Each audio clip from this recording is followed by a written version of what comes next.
All right. Welcome everyone in our call and out in the World Wide Web. Hopefully we have a few viewers tonight. I'd like to call the meeting to order. If we could please rise for the Pledge of Allegiance.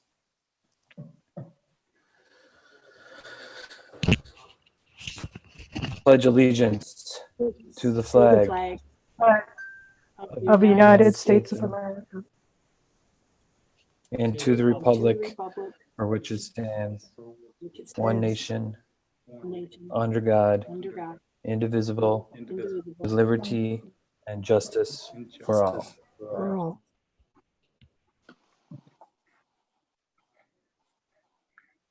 Okay, moving on to the next portion of the meeting, public comments. We do not have any public comments tonight. If people in the future wish to submit something for public comment, please email Julie Norris by 12 noon on the date of our next meeting. We have no recognitions tonight, so we'll move on to the presentation from Mr. Geis. All right, everybody can see the screen? Yep. So today we are going to talk about the superintendent's recommended budget.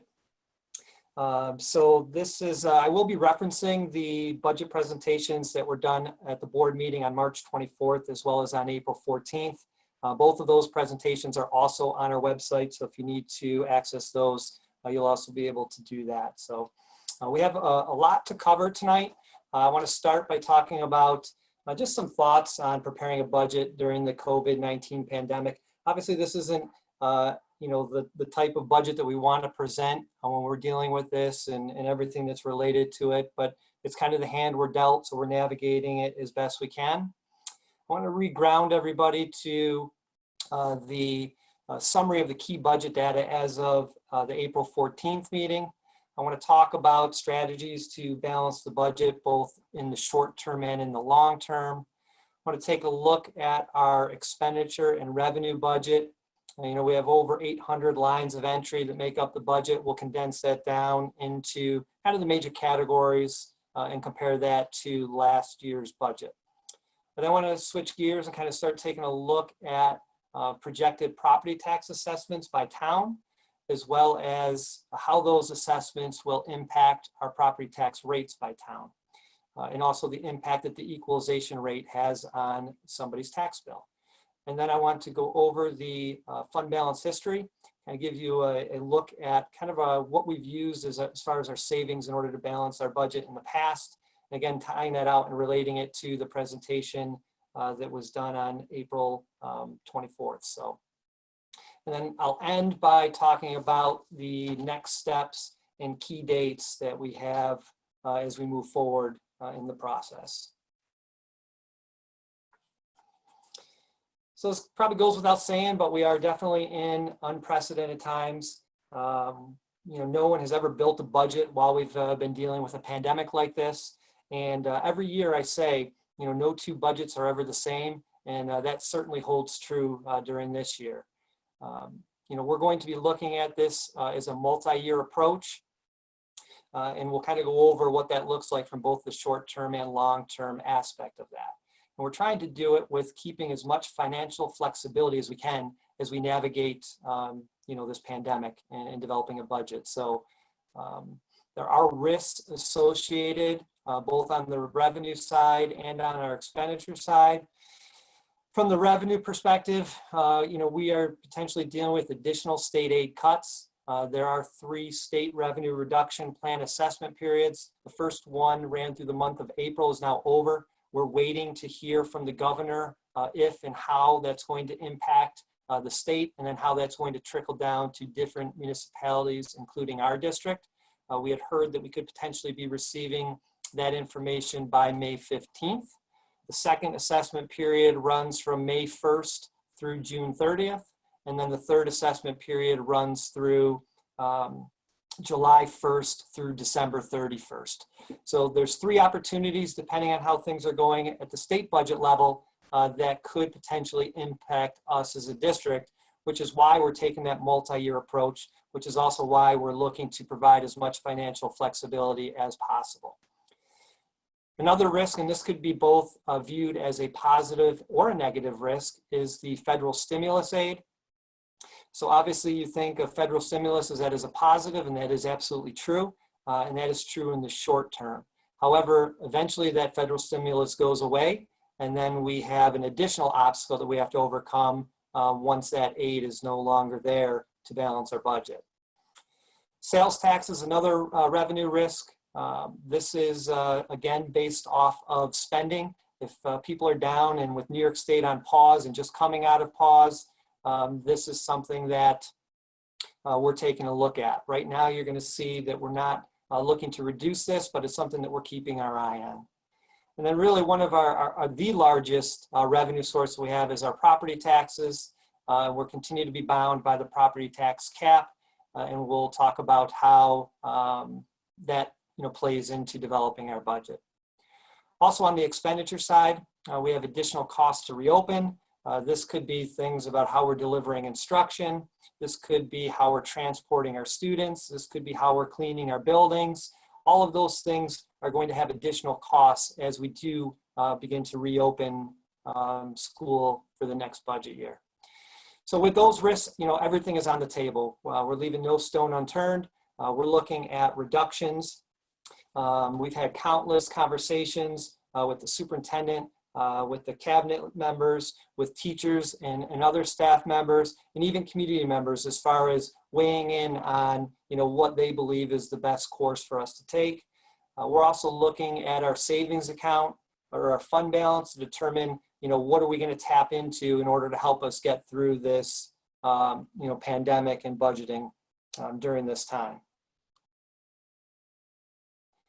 So I want to kind of ground us back into the data as it existed as of April 14th. At that point in time, our expenditures exceeded our revenue, and we had a deficit of about $334,000. At that point in time, we had discussed 3 different scenarios related to our capital project and how that would impact our principal and interest payments related to those projects, as well as the building aid that we receive. We had 3 scenarios. We ended up going with the scenario number 2, which is kind of the middle of the road as regard to risk, but it did have an impact, as did all 3 of those scenarios, on our property tax cap. Scenario number 2 yielded a property tax cap of 1.79%, which was on the low end, and depending upon the scenario that we chose, could have gone as high as over 3%. So again, we believe we went middle of the road with risk, and that was the impact that it had on our property tax cap. So that means that our levy could grow if we went out to the max, which we are recommending, of 1.79%, up to just under $41.9 million. Again, that's our largest revenue source for the district. Our second largest revenue source is our state aid. Our state aid's coming in at just under $37.3 million. As you know, that the governors basically froze foundation aid, which is our largest aid category, at the same level as the current year. So normally we see a growth in that, and that's how we're able to continue to fund and build programs. Unfortunately, with that being frozen, that's put another wrinkle into our plans. Currently, we are looking at our savings account to balance the budget to remain at just under $1.4 million. That's the appropriated fund balance and reserves. That is considered our rainy day fund, and we are tapping into that. And you'll see what happens if we solely use that to balance the budget. And then new to this year, when the governor put out his budget, was a pandemic adjustment. In essence, he reduced our state aid by just under $500,000. And that was completely offset by that federal stimulus or the CARES restoration in the same dollar amount. So that's kind of a snapshot of just where we were as of April 14th. Now, normally when we go through that process, the governor puts out a budget in January. The Senate and Assembly put out their budgets, and they typically add to it, and we see additional funding coming in. When we receive that additional funding, we kind of look at putting it in one of 3 buckets. If we have enough additional state aid, we could reduce our current deficit, potentially even reduce our reliance on fund balance, which would be that second budget, and or lower the tax levy. If we receive more than that, we can even look to potentially add new initiatives, which would fall under that third bucket. Unfortunately, this year, the way that everything is playing out, we received no additional state aid, which in essence is going to kind of tie our hands as to how we're going to balance the budget, but it's certainly going to eliminate us being able to reduce our current deficit since we received no additional aid. So we're faced with still trying to close a gap of $334,000. So what we're doing to balance the budget, some of the strategies we're using, again, I mentioned that we're taking a multi-year approach. What that means is for the short term, usually 1 year or less. In the long term, we're kind of taking a look at 2 to 5 years. By 1 year or less on the short term, what I mean is we're starting with the 2019-20 fiscal year, so our current budget. We're looking to do things like maximize our fund balance in order to, again, build up our overall rainy day fund to help us navigate through this situation. So if you think about that, some of the items that we're not necessarily spending at the normal rate that we would if school was in session, think about fuel for our buses. We're not transporting students every day, and we're only doing the bare bone minimum to keep our buses operational. So we're not spending as much in fuel. If you think about it from the teaching side and substitutes, we're not using nearly as many substitutes as if we were in session, teaching in the classroom. And finally, without having our buildings open, things like utilities are going to be down for the year. So we're looking at all of those savings, and we're trying to maximize our fund balance to the fullest extent that we can. That includes cutting off our purchasing. We've done purchasing cutoffs in the past, and this year, this is truly a hard purchasing cutoff. We are really scrutinizing every single purchase that goes through, really limiting it to only those that are necessary. Things like purchases for personal protective equipment, such as face masks or chemicals for cleaning, etc. Again, in the short term, we're looking at the 2020-21 budget year, and we're taking a look at potential reductions. Again, it's all items, all areas, but again, most of our budget is people, staffing, and programs. So we are looking to do that and trying to keep that as far away from students as possible. So, typically that's done through attrition. We have several retirements this year, so we're really scrutinizing those positions to determine if we're going to replace them or not. And then, unfortunately, there could be and will be some reduction in force. And again, we're trying to minimize that as we go through the process. We are looking at all areas of the budget, so it's not just staffing and programs, but we're looking to either reduce and or eliminate things in various categories, such as our supplies, our conferences, our field trips for next year, and some district-wide initiatives. Again, these are things that would be nice if we could continue, that we did a lot to build up over the years. And unfortunately, during the times that we're in, we're going to have to scale back on many of those. And then lastly is, again, looking at our savings accounts to balance our budget. Really, this is going to provide us some of that flexibility that I was talking about in order to address the potential state revenue reduction plan assessment periods as I outlined earlier. So as that information becomes available, we're going to be positioned to at least hopefully have a start to address that as we continue with our budget development process. Over the long term, this is again 2 to 5 years out. Looking back at the presentation that I gave on April 14th, this is something that isn't going to be a one-year issue. When we looked at what happened in the 2008 financial collapse, it took us about 5 or 6 years to get back to the budget that we were used to prior to that. We're anticipating that this could be very similar for the pandemic that we're dealing with now. So we're going to continue and do our best to try to address that through attrition. But again, that could be, depending on the severity of the cuts and the ramifications of the economics, that it could be also reduction in force. Again, we know that we have a current balance, a fund balance or a savings account. We also know that if we simply used our fund balance in order to plug the gaps as we're projecting at this point in time, that we could potentially run out of that savings account in 3 to 4 years. So while that's going to be a measure and provide us some of the flexibility that we're going to need, it can't be the sole method when we're looking at this in the long term. So if we continue to kind of look at some of the major components and major strategies that we use to balance our budget, the first is our tax levy. We are proposing to go out at the tax cap maximum of 1.79%, which would yield an additional $717,000 in our tax levy. So if you look back to the March 24th budget, that represents about a $34,000 decrease from that point in time. And our tax cap was 1.87%. By going with that scenario 2 on our capital project, it's dropping our tax cap down to that 1.79%. And again, that has to do with the principal and interest payments as well as the building aid we're receiving related to our capital projects. This was no change from the April 14th budget, and that was presented at that point in time. You know, our overall goal when we're looking at the tax levy is to show a continued display of good financial health that is respectful to the taxpayers and provides all the quality of education to our students that the community has come to expect. So, we're still have that as our goal and are continuing to operate under that guide.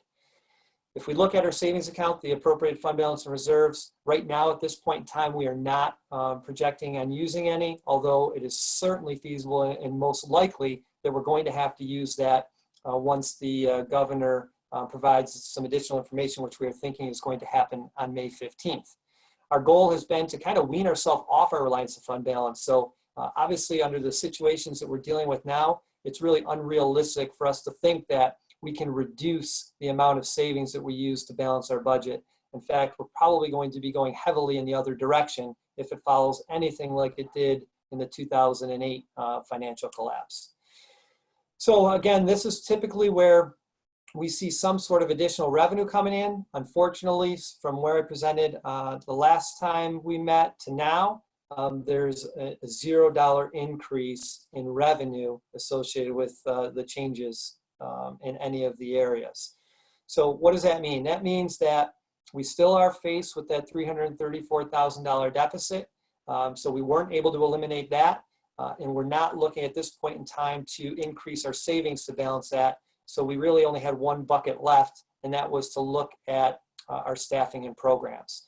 And so we had to make cuts that totaled that $334,228 in order to balance our budget.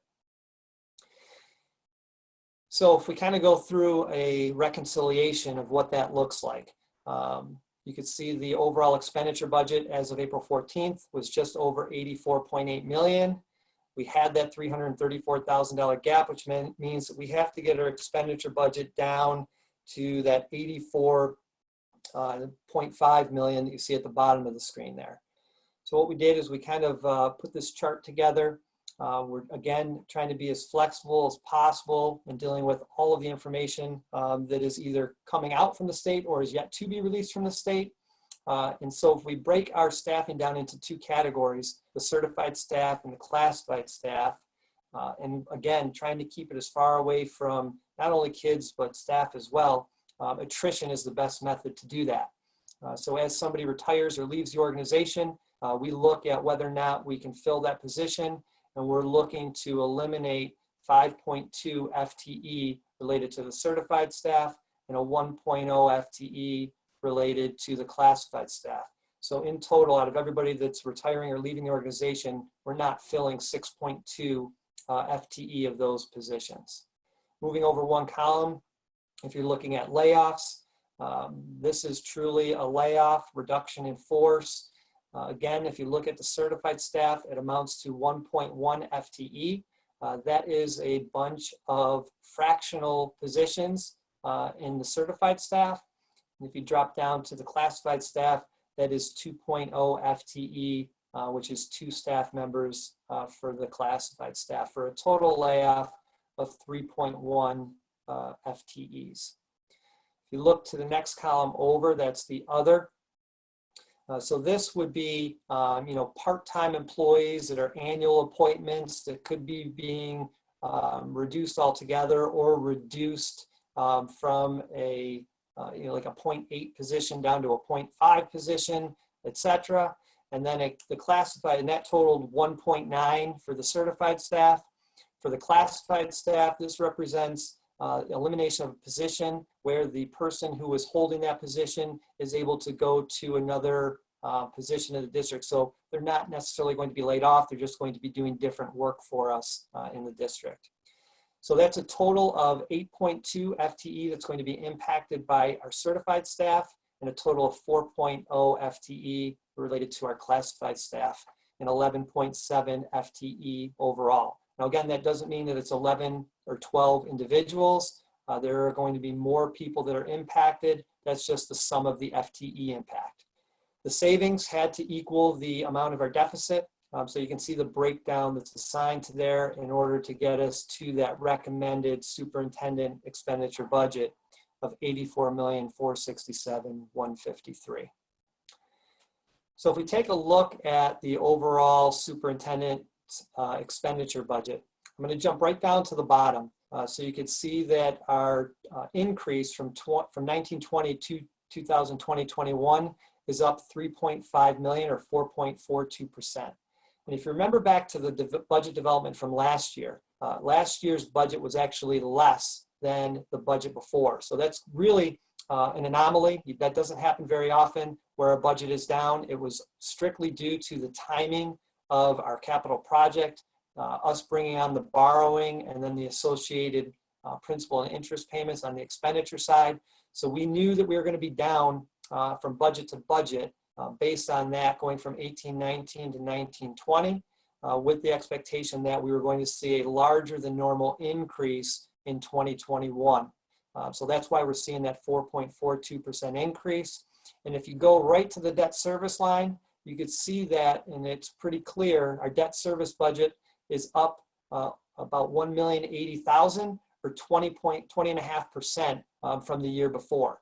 So if that, again, line item was eliminated, our budget would be around a 3% overall increase. There is other items or stressors on our budget, as there are every year. The benefits contractual line, which is our health insurance line, is up over $1 million or just under 8%. And that's despite having over 140 active and retired employees moving to our high deductible plan, which both hopefully saves the employees some money as well as the district. The benefits statutory line, that is related to the New York State Teachers Retirement System rate and the New York State Employees Retirement rate. So the increase in those rates are driving our budget up about 400,000 or an additional 5%. So that's kind of the highlights to our overall expenditure budget. As when you're building any budget, the expenditures and revenues have to match. So we are in balance in looking at this. I'll start at the top on this one. Looking at the sales tax, there's no change in that. But again, this is one of the risk factors I mentioned earlier. We're keeping our eye on that. We believe that we have enough cushion in that budget where we're going to see a decrease in that, but we think it's going to fall in line with what we're budgeting. Jumping down to the Medicaid and other line, that $31,955 increase is really related to the other portion of this line item. And this is related to our payments in lieu of taxes. These are our solar fields that are popping up, and instead of paying the full tax, they pay a pilot payment. So we've had a couple of those come up, and we entered into agreements with those companies, and that's the additional revenue associated with that. Our state aid amount, again, there's many categories that make up state aid. The largest category is foundation aid. That amount has been flat from prior years. However, this big increase is related to some of our expense-based aids, as well as our building aid, which is one of those expense-based aids. So we do have, again, some risk associated with that, as I outlined at the April 14th meeting. If we don't spend as much as we had budgeted for or had projected in transportation, for instance, then we're not going to get necessarily all of the aid that the governor has said we are going to get. So we do have some risk, but this is reflective of the additional amount of building aid that we're going to receive due to our capital projects and the timing that I talked about earlier. Going down to the property taxes or the property tax levy, that is at the 1.79% max, which is just under $718,000 for our budget. And then the last three lines there, the appropriated fund balance, and then the transfer from the retirement reserve and the debt reserve, those are all staying in total the same. We do have a little bit of a change in the mix between them, but that overall leads to the same $84,467,153 budget for 2021, the same 3.5 million increase or 4.42%. So we always are trying to project what that will do to somebody's taxes. So the first piece in that formula is to look at our assessment assumptions. So we reached out to each of the 4 town assessors and asked them, what are assessments looking like as we move from 1920 into 2021. Clarkson and Hamlin are both the smallest portions of our district. They are going up under 1%. We are using a conservative increase in assessments of 0.5%, and you can see the resulting change in their assessments for both of those towns. Greece and Parma, which make up the 2 largest portions of our district, they both said that they're going to come in around the 1%.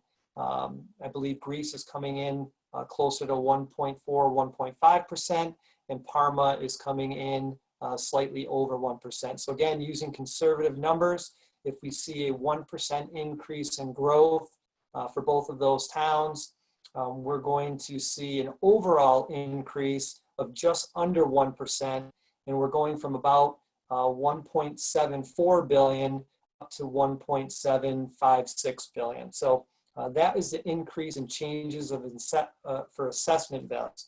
That is used in order to project our overall tax rates. The other piece comes into play with our tax rate is the equalization rate. And that'll really come into play when I show the next slide regarding how it'll impact a community member's tax bill. But right now, Clarkson and Greece have both said that they are going to maintain 100% on their equalization rate. Hamlin is going to decrease again. They're going from 93% down to 91%. And Parma is dropping from 100% down to 97%.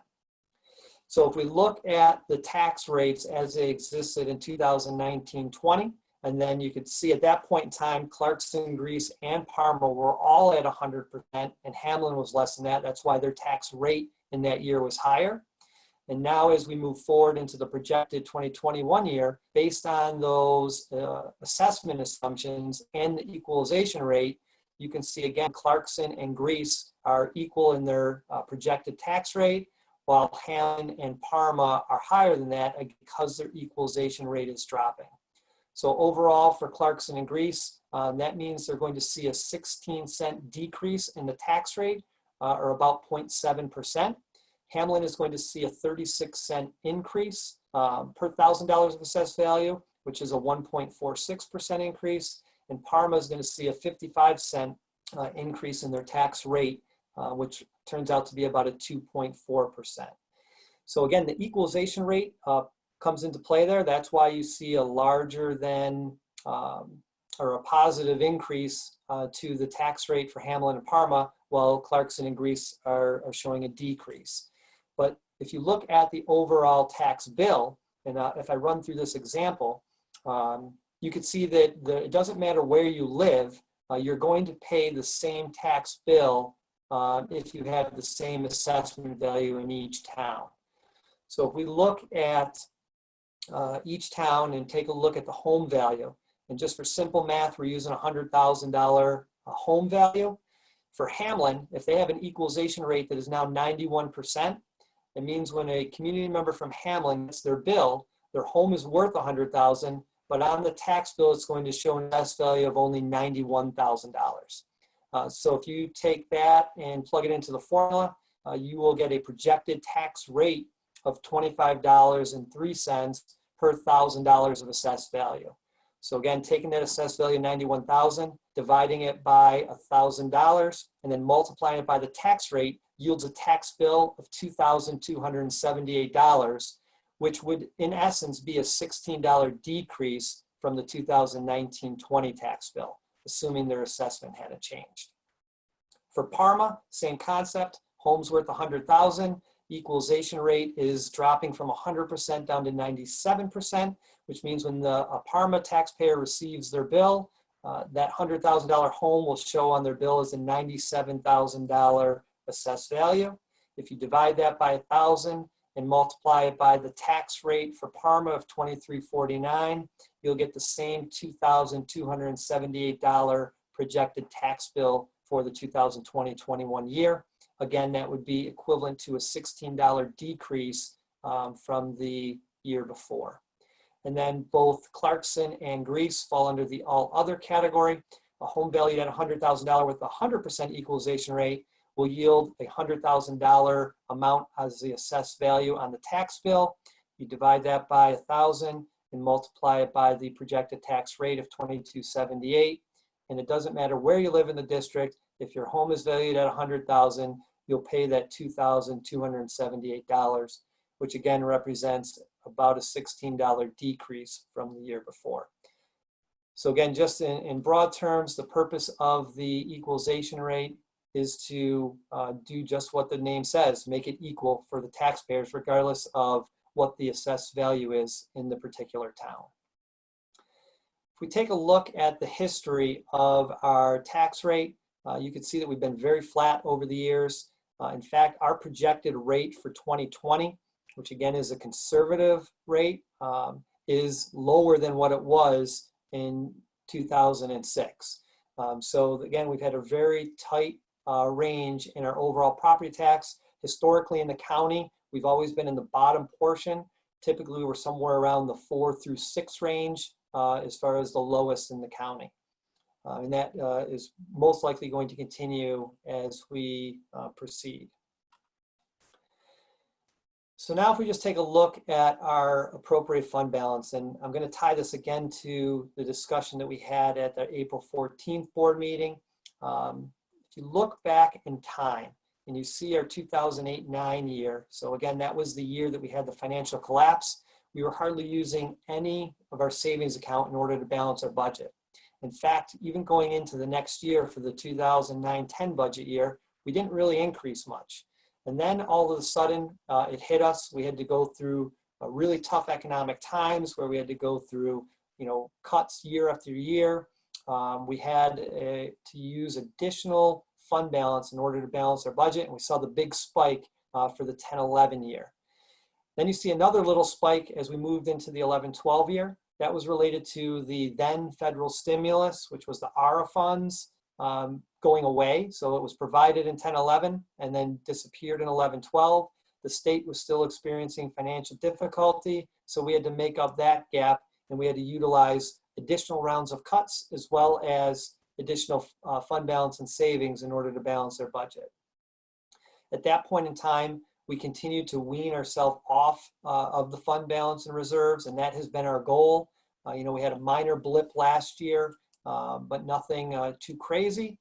And so this is kind of where we are projecting as of the moment with the information we have for 2021. If you took that 2021 amount and you moved it back to where the 2008-9 is, we're anticipating on seeing something very similar. So for the 2021 year, we're anticipating not a lot of change due to the pandemic, as well as the federal stimulus. And then we're going to see most likely an increase going into the 21-22 year as federal stimulus falls off the table. And we don't even know if it's all on the table yet, but when that eventually does go away, we could see another spike. And that would lead us out to the 22-23 year. And then we would see again, hopefully a steady decline to wean ourselves off of that. If we attempted to utilize our fund balance just to plug the hole, we would run out of our savings in about 3 to 4 years. So that's why we're taking this multifaceted approach in order to navigate through this situation. Now I want to end with just kind of some next steps and key dates. Again, as I mentioned, the state revenue reduction plan assessment period ended April 3rd for period number 1. We're hoping to hear what that impact will have on us by May 15th. We have to submit the property tax report card and the admin comp disclosure, which are both state requirements, no later than May 22nd. We have our budget hearing scheduled for June 2nd. We have the annual budget vote, which this year is going to be by absentee ballot only, scheduled for June 9th. Those ballots will be mailed out to all residents. They will receive 2 ballots. If they need additional ballots, they can contact our district clerk, or they can go to our website and fill out a form requesting an additional ballot, and we'll get that out to them. All of those ballots have to be received by 5 p.m. on June 9th, at which time we will begin counting to determine the results of our vote. The state revenue reduction plan assessment period 2 ends on June 30th. If it follows suit based on what we are hearing now, we should hear by mid-July on if that is going to impact us at all.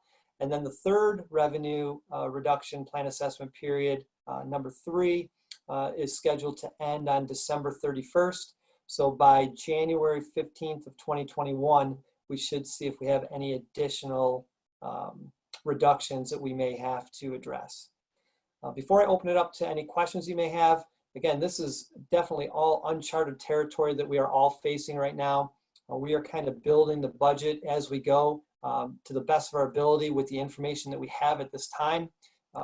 The unfortunate timing of all of this is in order for us to meet the deadlines in order to have a vote on June 9th. That's why we're doing the timing now. If for some reason we have information that comes out that we need to come back to the board to modify the budget, we may have to look at a special board meeting in order to do that. But that's kind of where we stand right now. And so at this point in time, I'll open it up if there are any questions.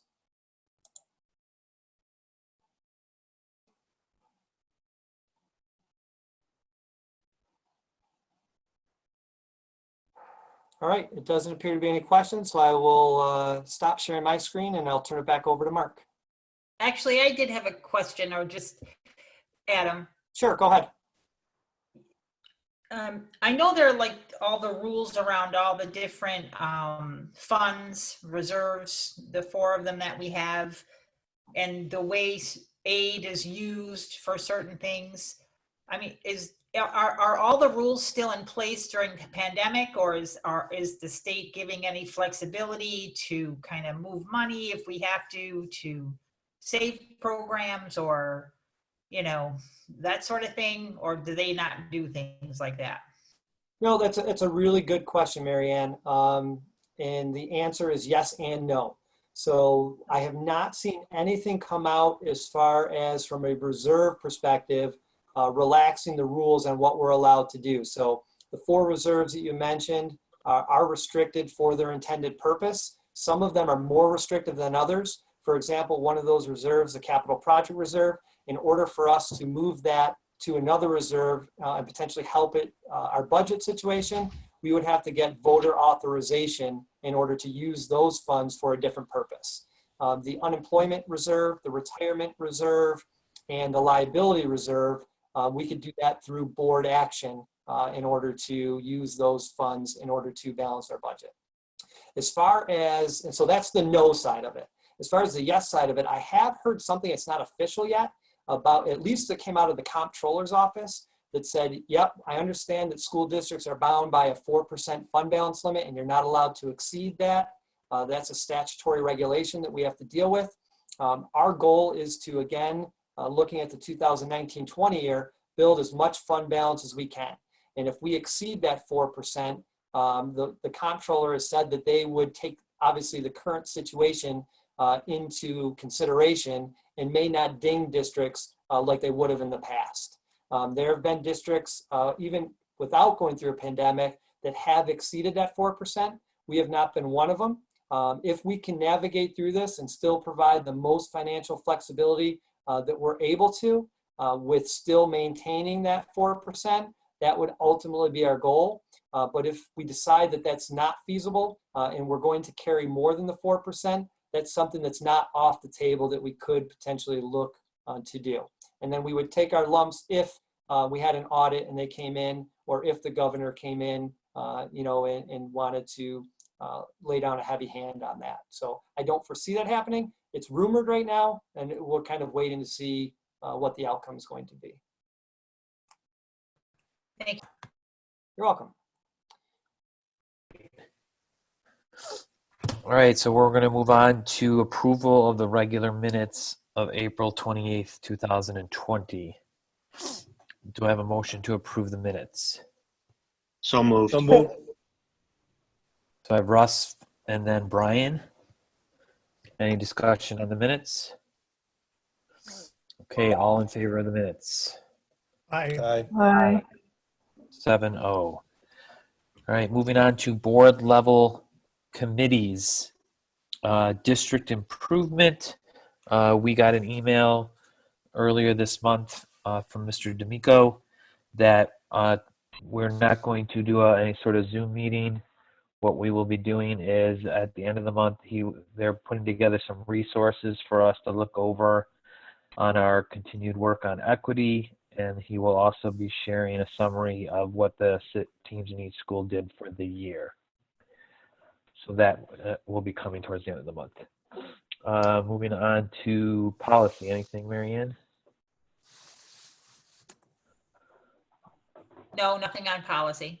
Okay, board development, nothing there. We did not meet. Audit, I don't think there's anything there, right, Tom? No, we concluded our meetings for the year with the last meeting, which I reported out about last time. Okay, thank you. Technology? So I was able to attend technology, and it was really kind of a great conversation around how we've reacted to the distance learning. We heard from everybody on the committee from their parent perspective, their perspective from being with the tech department, and from teachers. So some of the lessons learned were there was a real equity difference between teachers who were familiar with all the technology, used it in their classroom, and then the teachers who really didn't use technology in their classrooms. So right off the start, there was a divide between different teachers. The tech department is working very closely with the teachers to try to get them up and running.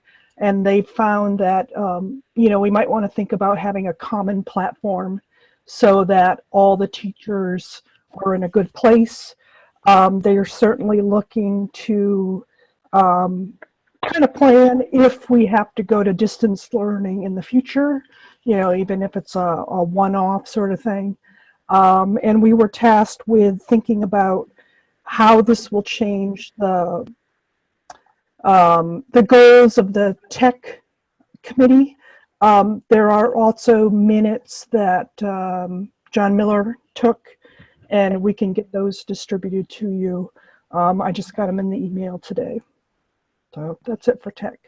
But compliments to the tech department for all they've been doing, and also to all the teachers who, they're really balancing their personal lives with their teaching duties, with, coping with the students having different reactions to everything we're going through. So that's it. Thank you, Nancy. District fitness and wellness. Anything, Therese? Well, not really officially, but I think it did the staff and the community really, our hearts really good today to see the parade, the senior parade. I know the community was very happy, and it was very touching to see all the videos. So not officially, but that was wonderful to see. Thank you, Therese. Moving on to Mr. O'Connor, anything from district retirement and service recognitions awards?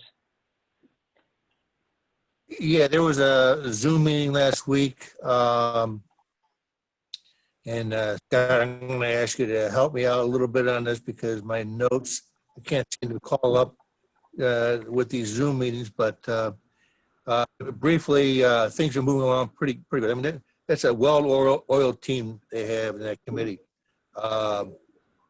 They've got the theme nailed down. They're going to have, with that theme, they're going to produce T-shirts. The gift packages are going to get and put into bags. They've identified all the recipients for those who are retired in the service awards. I believe there's enough pins in stock for the service award, so they don't have to go out and buy anything in that regard. They're going to go out and get cookies again this year and provide cookies and deliver them to the recipients, similar to what we've done with the tenure people and the like. Scott, what am I missing? I think you got it. I think you're on. We'll have a presentation. We're working on that right now. It'll kind of mirror what we've done live in past years. Of course, it won't be live, but we'll try to do what we can to recognize the number of retirees that we have in the service that they've provided to the district. Right. Thank you. Okay. Budget is done. Anything from recycling, Russ? Nothing to report. Okay. Nancy, safety? Nothing to report on safety. Okay, moving along to board level activities, Monroe County School Board Association. I participated in a board president's meeting through Zoom last week where we discussed mainly the budget vote, elections, and things of that nature that dominated most of the conversation, as well as moving forward. And there really wasn't a whole lot to talk about until we get more guidance from the state in terms of what the fall is going to look like. So not a whole lot to report from there, but everybody's kind of in the same holding pattern. Sorry, what's the day and time? All right, moving on to anything else under board level activities. Nothing for information exchange or steering committee. Anything for labor or legislative? Labor is done for the year. Legislative, no. Okay. I don't think we have anything from New York State School Board Association, so we'll move on to old business. First item is the approval of the 2020-2021 superintendent's budget. Do I have a I move motion? to approve the budget. I'll second it. Second. Seconded by Tom. Russ, then Tom, any discussion on the superintendent's budget? Okay, all in favor of the budget? Aye. Aye.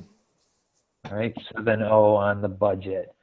Number 2, we have the approval of the revised property tax cap. Do I have a motion to approve the revised property tax cap? So moved. Second. Tom, seconded by Brian. Any discussion about the tax cap? Okay, all in favor of the tax cap?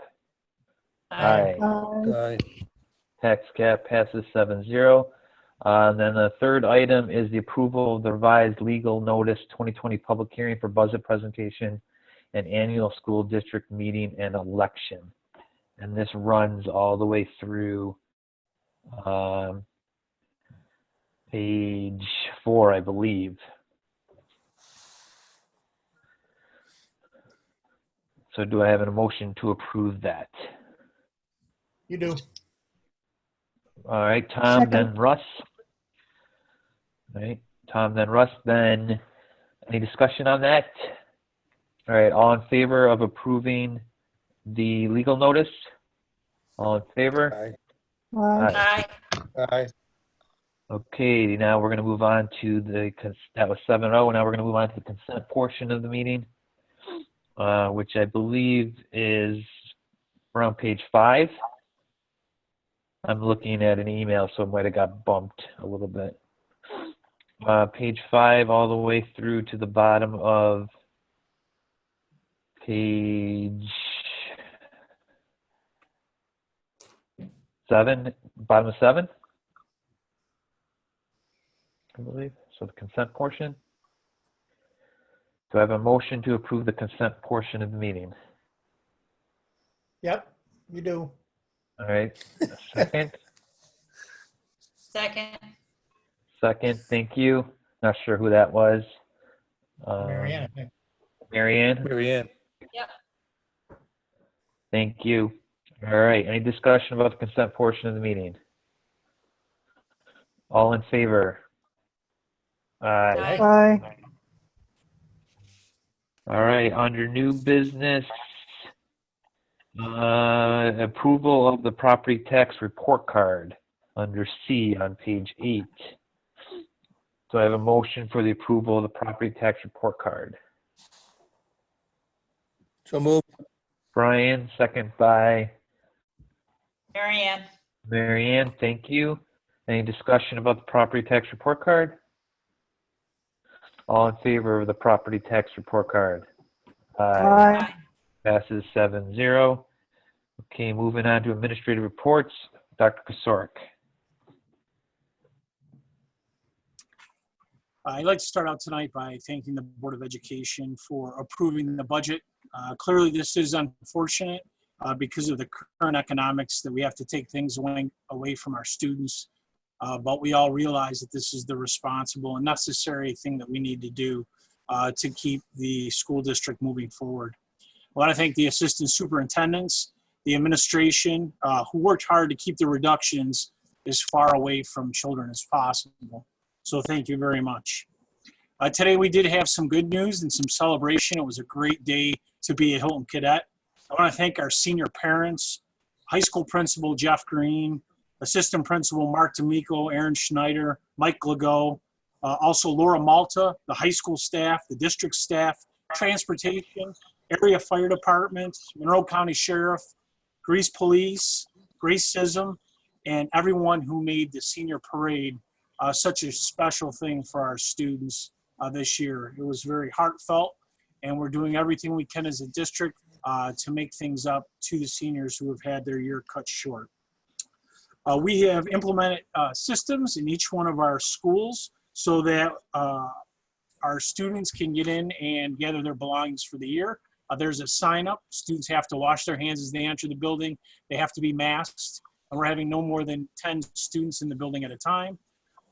This will also differentiate between elementary and secondary, as we will also schedule in the second tier teachers coming in to pack up their rooms for the year.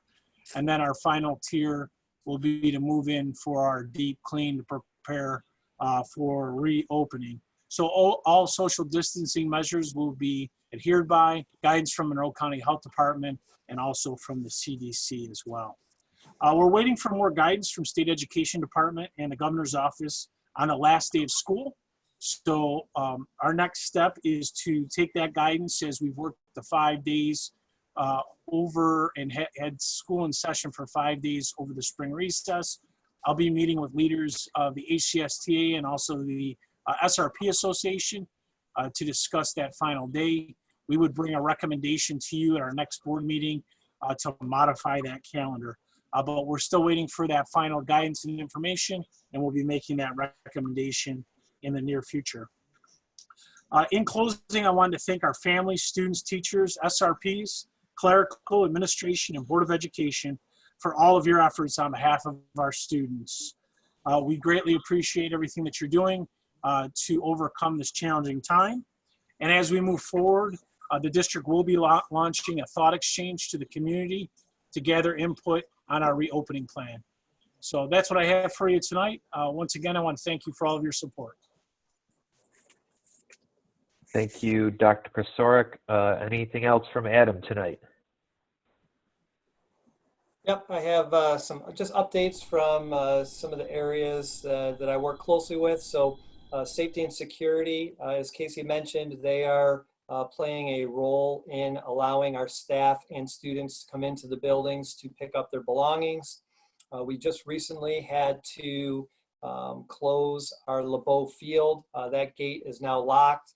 We had some people that were gathering on there. My understanding was even some from out of our community were coming in and trying to do some organized practices. So we elected to put some signage up and close that facility as well. From the buildings and grounds side of things, custodians had returned to work. These are the night custodians beginning on May 6th, and we are putting plans in place to bring the rest of the staff back in order to start the summer cleaning and the deep cleaning, as Dr. Kosorek mentioned as well. We have on the capital project front, demoed the boys and girls locker room as well as the team room. So reconstruction is underway on that. We also have began the work at the front of the high school with the bus loop reconstruction. That began yesterday. Mark Edwards and I just had a meeting yesterday with Monroe County Department of Transportation to kick off their project to put in the traffic signal in front of the high school. So that work is getting ready to go. I also learned that the county decided to expand that project a bit, and they're going to be paving the road from the high school all the way up to M&T Bank. And then the girls softball field is well underway construction-wise again over at the high school. And we are in talks with potentially expanding the scope of that to include a concrete pad that will be used for a batting cage. So we're working through with the contractors and with our athletic director on making that a reality as well. From food service, by the end of this week, we are projected to have served over 47,000 meals to the community. So that is really just an incredible feat. Scott is in the process of finishing up his budget for 2021. Normally, he's a little further along at this point in time. He'll have bids for food that would already have been run through BOCES that unfortunately at this point in time will not be run in time for him to finalize his budget. So he's going to be using some estimates as far as his food costs go. And then the food service department and really all of the support staff departments that are participating in the professional development. They're in their 7th week of doing so, and that is throughout all areas, including transportation. And then transportation, as it was mentioned, both by Therese and Dr. Sorek, that we had the parade today, and transportation was obviously involved in driving the bus and getting that parade started. So a lot of good things going on in all the areas that I work closely with. And that's all I have. Thank you, Adam. Now on to Scott. Yeah, so thank you, Mark. So we've been spending time, really a lot of time anticipating your approval of the budget to take out to the taxpayers and the impact that that will have in terms of our FT, the number of employees we have throughout the district, and making sure that we can reconcile that and know what positions that we're being able to eliminate through attrition, the positions we're able to eliminate other ways through maybe 6 assignments or part-time annual appointment jobs, and then really trying to narrow down the impact of the reductions that potentially could result in layoffs. So we think we have a pretty solid plan in place to do that. While doing that, we're also we're awaiting the approval of the budget so that we could really go out and begin our interview process for our vacant positions. And so we're going to be using Zoom interviews, but we're also going to be using Google Docs to the paperwork we use within an interview. So I think we have all that pretty much in place. We actually have been using that for a couple of our administrative positions. Most recently, our special education specialist vacancy We're on the back end of that interview. We'll be bringing a recommendation to you at the next meeting. And then as has been communicated to you, we've put a timeline together. We have a process to fill the Merton Williams principal vacancy. We were working just recently with the student council advisors at Merton Williams so that we can get a kid's perspective. You have seen we've sent a thought exchange out to find out from our community and from our staff what are the qualities and attributes that they value and what they're looking for in the next principal at Merton Williams. And so we're starting to put some of those things in place. Obviously, the job is posted both on our website and through some national search engines like Indeed and also in the DNC. So we're spending a lot of time there. And now that the budget's been approved by you, we'll start to administer some of those things over the next week or so, so that we can bring the unions on board in terms of what positions within that they represent will be impacted. And then, although I think it's minimal, there will be some people impacted, so we'll start to engage them in those conversations too. But that's pretty much the work we've been doing, believe it or not. I think the pandemic has caused many of our staff members to reflect on where they are. I know that I've had 2 people this week reach out to me to see about the potential retirement. So we have those coming forward and we're just trying to work through those. And you had a pretty in-depth conversation about the budget. You talked about some of your reserves. One of them was your unemployment reserves. In my 15 years, I've never seen this. Normally, when I get a monthly report on people that are out and applying for unemployment, and I see the people that are doing it, and I get a chance to reconcile to make sure that they're accurate and to challenge them when they're not. This one was a little overwhelming. It was probably close to 20 people, and normally it's like 1, 2, maybe 3, maybe nobody on the list. So the fact that we have 20 during a period of time when we actually haven't laid anyone off because of the pandemic is an interesting challenge for us to try to, because again, we have not laid anyone off because of the pandemic, but people actually are out there applying for unemployment and receiving it. And so we're working with the unemployment people to make sure that that's accurate and we're not being billed in places that we shouldn't. So that's a lot of work right now that we're focused on, but I wasn't anticipating close to 20 people applying for unemployment, but it's something that's going on currently, and so we have to take a look at it. Some of them are legit. Some of them are subs that used to get work with us and no longer get work. Others have been people that have resigned by their choice and then have applied for unemployment. So that's kind of the work we're doing right now. I think it's to be understood based on the conditions and where we stand with the pandemic. But I'll answer any questions if you have it at this time.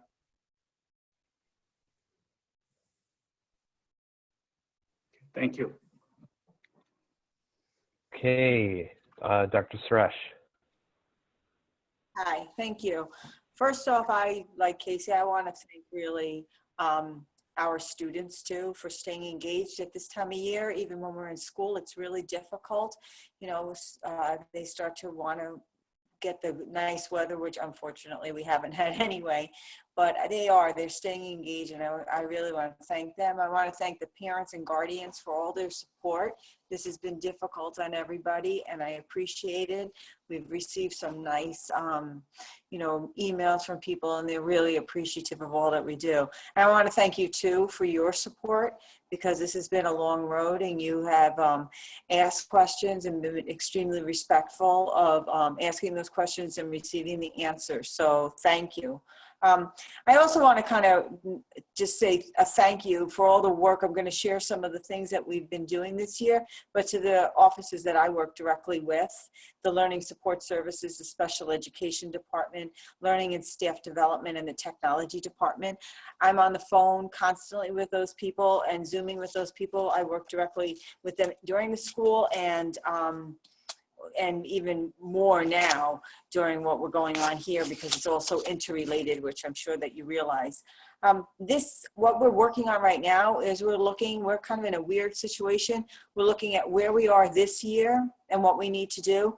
We're preparing for the summer and waiting to hear what the governor has to say about our summer programs and what, even if we don't have summer programs, what might be some of the things that we want to do to mitigate any of the loss there for our students, as well as continuing to prepare for next year. So ironically, even though right now is sort of a confusing time for all of us, it is the most stability that we know, because we don't really know about what's happening in the summer and we don't know what's going to happen next year, but we still have to prepare for it. So I just want to kind of highlight a couple of things. I work directly very much with the elementary and the secondary principals too. So we've received some information with respect to our academic intervention services that while things have changed, the state is going to still be asking us to be reporting out on them. So we wanted to make sure that we were continuing the service and staying in compliance at the same time. So I've worked with both the elementary and the secondary principals, as well as a group of secondary AIS providers, to make sure that we're still documenting what we need to do, as well as student participation. Because there were some questions at the secondary level, but not necessarily at the elementary level.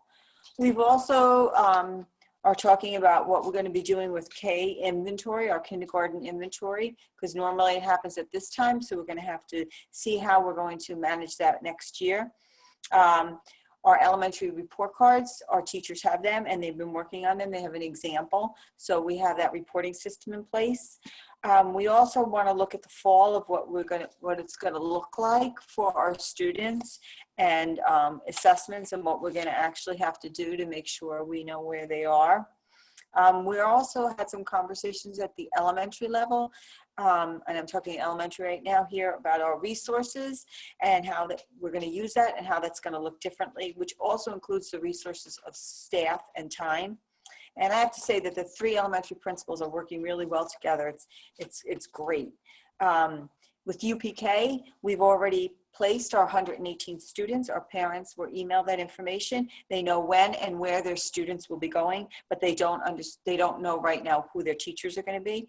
We have about 13 or so students on the waiting list, and those placements are at Village and at Quest and at Parma and at TLC. With respect to REACH, normally we do the screening for all second graders around at this time, but we're going to be doing that screening early in the fall, so because we couldn't do that now. I also work really closely with the IB coordinators, and the IB coordinators have just worked this week that they shared out the visitation findings and a presentation, and I will be sharing that with you. I'll probably share that with you through one of Casey's confidential reports, because they're about 20 minutes each of those presentations, so you could take a look at it, and then I'll highlight it at one of the board meetings. They're also looking at personal project and how we can change that for next year, as well as looking at maybe something that we can do at the middle school as a sort of mini personal project. The coordinators have also attended some virtual IB roundtables. With respect to the program coordinators, we worked on our 5 reports at the secondary level. We're looking at a couple of things on how to prepare for next year.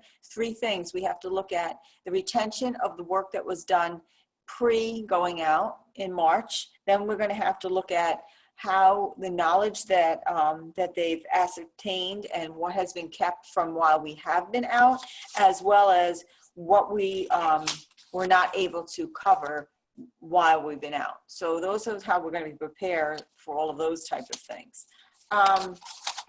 Back to the IB, we have the diplomas. All of the students, the results should be in on the 5th of July. What that work was, the students will receive their, whether they received, what their grades are based on July 5th, based on their student work and the teacher predicted grades. So that we're expecting to hear that in July 5th. Unfortunately, our IB BOCES training, after all the work of trying to prepare that and plan for that, that's been postponed. As I mentioned, as far as summer school, we're still waiting for the governor to hear. We're waiting to hear from BOCES how they're going to deal with summer school. All the August regions have been canceled. And then we're also looking at, if we don't, there's summer school, but there's also summer learning opportunities. So we are planning on providing opportunities for our students in both the areas of skills and content so they don't lose that. At the state level, we just updated our continuity of learning plan that was resubmitted. We're still waiting to hear about APPR, so I'm watching and waiting for that and working with our union leadership with respect to that. We're waiting to hear about the seal of biliteracy as well as SLM biliteracy. That's still in legal. They're talking about that. We're still waiting to hear about how we will report some of our attendance and how we are going to you put things on our transcript with respect to not Regents grades and those type of things. They keep on repeating that grading is a local decision and we're in a pretty good place there. And with respect to our state assessments, the state assessments have been pushed back a year, but we've shared with the teachers that the rollout of the standards have not. So that's another thing that we'll be working on next year.